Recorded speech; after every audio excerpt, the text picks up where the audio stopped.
तो आप सभी का हमारे चैनल आइडियल देव क्लासेस में स्वागत है। बच्चों, आज हम आपके लिए मॉडल प्रश्न पत्र वार्षिक परीक्षा 2023 के लेके आए हैं। और किस विषय के? विषय हिंदी। किस विषय का? हिंदी विषय का, कक्षा 8वीं। आपको किस प्रकार से आपके पेपर में प्रश्न पूछे जाएंगे, हम इस मॉडल प्रश्न पत्र के माध्यम से आपको बता रहे हैं। और इससे अधिक प्रश्न आपके पेपर में आएंगे, जो आपकी 8 ग्रेड अभ्यास पुस्तिका से छाट के बनाया गया है। चलिए देखते हैं इसके वैकल्पिक प्रश्न। वैकल्पिक प्रश्न 1 से 10 तक दिए हैं। प्रत्येक प्रश्न 1 अंक का रहेगा। इसका प्रश्न क्रमांक 1 क्या कह रहा है? निम्नलिखित में से कौन सा नौ का विलोम शब्द है? यहाँ पे 4 ऑप्शन दिए। चारों ऑप्शन में से आपको बताना है कौन सा नौ का विलोम है। नौ मीन्स है नया। नया का विलोम पूछा है तो अ नंबर आ जाएगा प्रकाश, ब नंबर मुकरत, स नंबर कुरूप और द नंबर पुरातन। तो इसका सही आंसर आ जाएगा द नंबर पुरातन। नौ का विलोम क्या हो जाएगा? पुरातन। नेक्स्ट अगला प्रश्न है, वर्दे कविता के रचयिता हैं? तो इसका सही आंसर आ जाएगा सूर्यकांत त्रिपाठी निराला। अ नंबर का आंसर सही है। वर्दे कविता के रचयिता कौन है? सूर्यकांत त्रिपाठी निराला। नेक्स्ट क्वेश्चन देखिए, आत्मविश्वास में कौन सा समास है? प्रश्न पूछा है आत्मविश्वास में कौन सा समास है? तो यहाँ पे आंसर आ जाएगा आपका द नंबर का तत्पुरुष समास। कौन सा समास है? तत्पुरुष समास है। नेक्स्ट क्वेश्चन देखिए, तानसेन के गुरु थे, तो तानसेन गुरु कौन थे? तो इसका ब नंबर का आंसर सही होगा स्वामी हरिदास।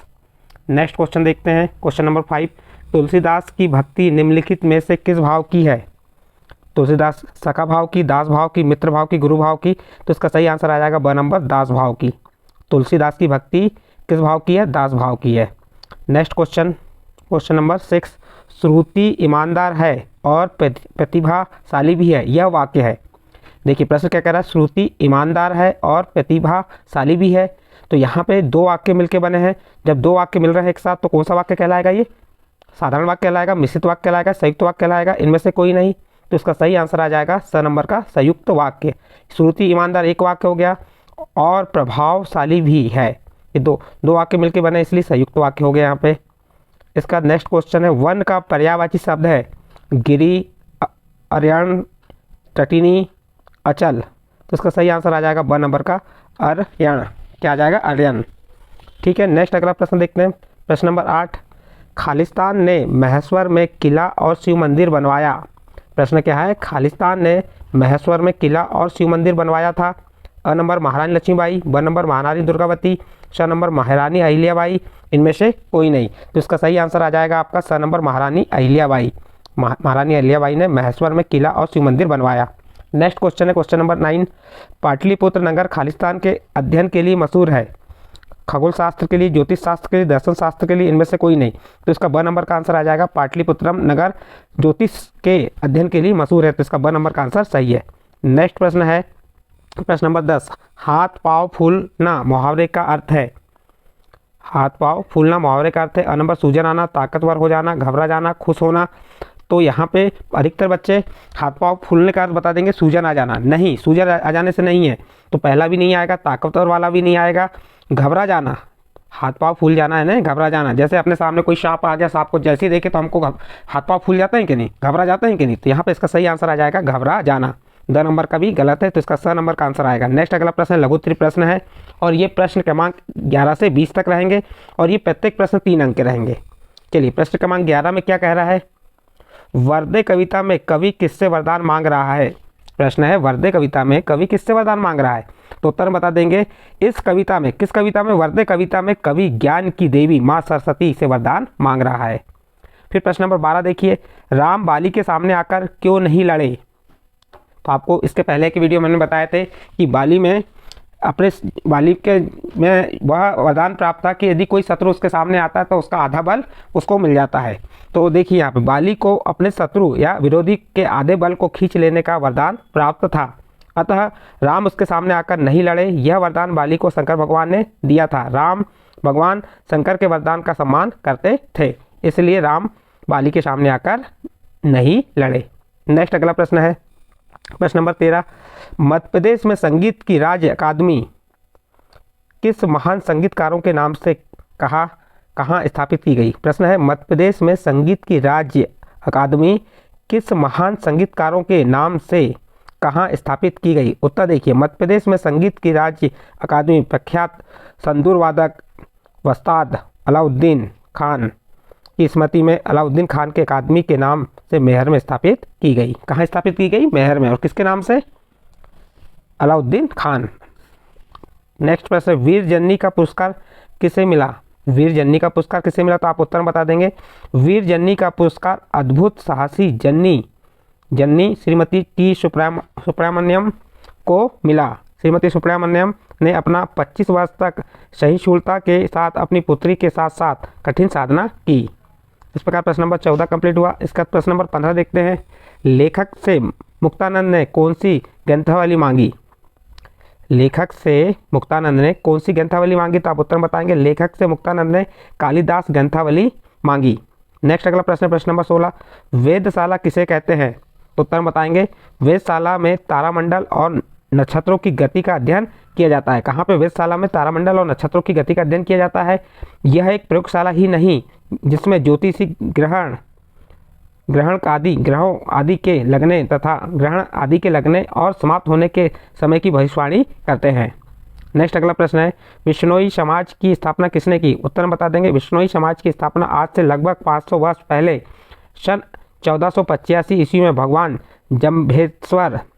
जम्भेश्वर ने की थी। किसने की थी? जम्भेश्वर ने की थी। नेक्स्ट अगला प्रश्न है प्रश्न नंबर 18, सेठ बनारसी दास के यहाँ किन लोगों की भीड़ लगी थी? उत्तर बता देंगे। सेठ बनारसी दास के यहाँ जरूरतमंदों की भीड़ लगी रहती थी। अगला प्रश्न है प्रश्न नंबर 19, महेश्वर मध्य प्रदेश के किस जिले में स्थित है? तो उत्तर बता देंगे। महेश्वर मध्य प्रदेश के इंदौर जिले में स्थित है। यह इंदौर शहर से लगभग 105 किलोमीटर दूर है। नेक्स्ट अगला प्रश्न है, बंटवारे का अंतिम निर्णय किसने किया? तो उत्तर बताएंगे। बंटवारे का अंतिम निर्णय महाराजा ने किया। इस प्रकार आपके 11 से 20 तक 3 नंबर वाले प्रश्न यहाँ पे कंप्लीट होते हैं। इसके बाद आपके 5 नंबर वाले प्रश्न आएंगे। दीर्घोत्तरी प्रश्न है, ये 21 से 25 तक है। चलिए प्रश्न नंबर 21 देखते हैं। कवि प्रकृति की हर वस्तु में नया रूप क्यों देखना चाह रहा है? कवि प्रकृति की हर वस्तु में नया रूप क्यों देखना चाह रहा है? उत्तर, कवि निराला जी अपनी कविता में प्रकृति की वस्तु का चित्रण नए रूप में किया है। वे चाहते हैं कि प्रकृति में कोई भी वस्तु अपने पुराने अथवा अतीत के स्वरूप में न बनी रहे। वे चाहते हैं कि वहाँ मधुरता हो, भावुकता हो, सजीवता हो, क्योंकि प्रकृति अपने गति प्रधान स्वरूप में मनुष्य मन को शुद्धता, पवित्रता और कोमलता प्रदान करती है। प्रकृति अपने प्रत्येक बदे हुए स्वरूप में प्रेम और सौंदर्य का उपदेश देती है।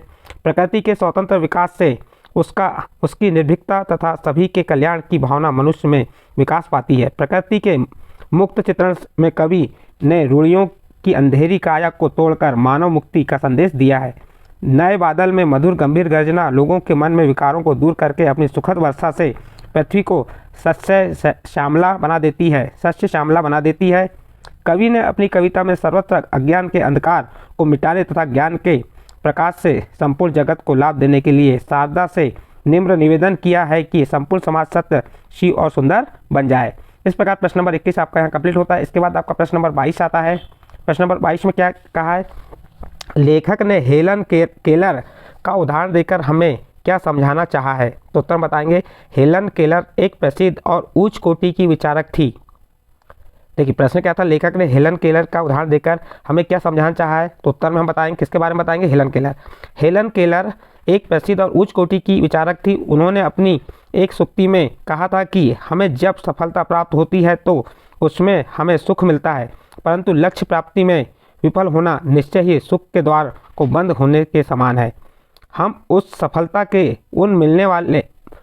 के मिलने पर निराश और हतोत्साहित हो उठते हैं, परंतु उस निराशा की दशा में हम उत्साह से रहित हो जाते हैं।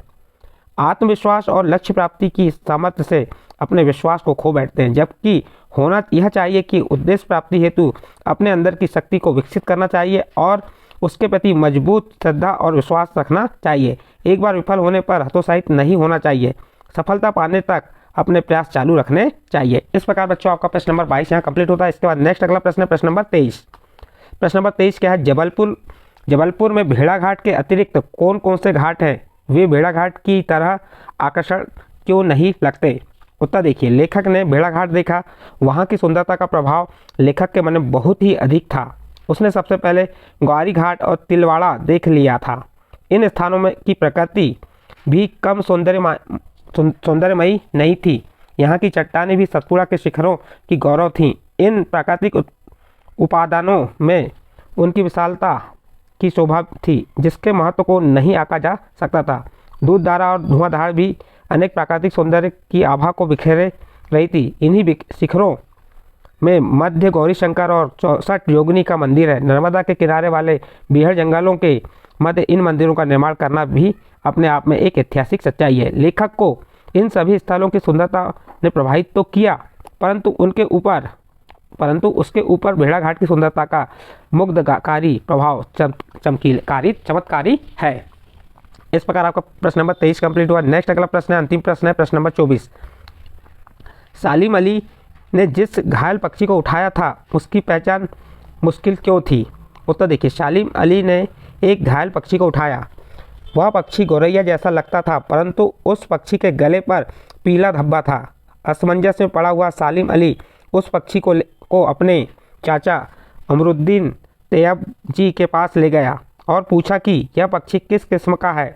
उसके चाचा इस विषय में कुछ भी नहीं जानते थे।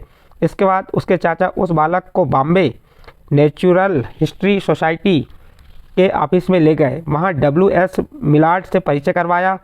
श्री मिलार्ड उक्त सोसाइटी के अवैतनिक सचिव थे। मिलार्ड ने अपनी एक दराज से मरे हुए पक्षी को उठाया। वह पक्षी बिल्कुल वैसा ही था जैसा वह बालक अपने साथ लाया था। वह एक नर पक्षी था। वह केवल वर्षा ऋतु में ही पहचाना जा सकता है, क्योंकि वर्षा ऋतु में उसके गले पर पीला धब्बा उभर आता है। इसकी पहचान केवल बरसात के मौसम में ही हो पाती है। इस प्रकार बच्चों आपका प्रश्न नंबर 24 कंप्लीट हो गया। प्रश्न नंबर 24 साथ आपका जो हिंदी का मॉडल प्रश्न पत्र था कंप्लीट होता है। इसके आपको बहुविकल्पी प्रश्न बताए, अति लघुत्तरी लघुत्तरी और दीर्घोत्तरी प्रश्न बताए। 1 अंक, 3 अंक और 5 अंक के। यदि ये प्रश्न आपको अच्छे लगे हों, आप हमारे चैनल आइडियल देव क्लासेस सब्सक्राइब कीजिए, लाइक कीजिए एवं अन्य ग्रुप में शेयर जरूर कीजिए। आप इन क्वेश्चनों को प्री बोर्ड में भी उपयोग करेंगे, क्योंकि ये प्री बोर्ड जो होगी आपकी वार्षिक परीक्षा जैसे ही होगी। इसलिए आपको जो वार्षिक परीक्षा के सेट मॉडल प्रश्न पत्र दे रहे हैं, उन्हीं प्रश्न पत्रों की तैयारी प्री बोर्ड में करना है। ठीक है।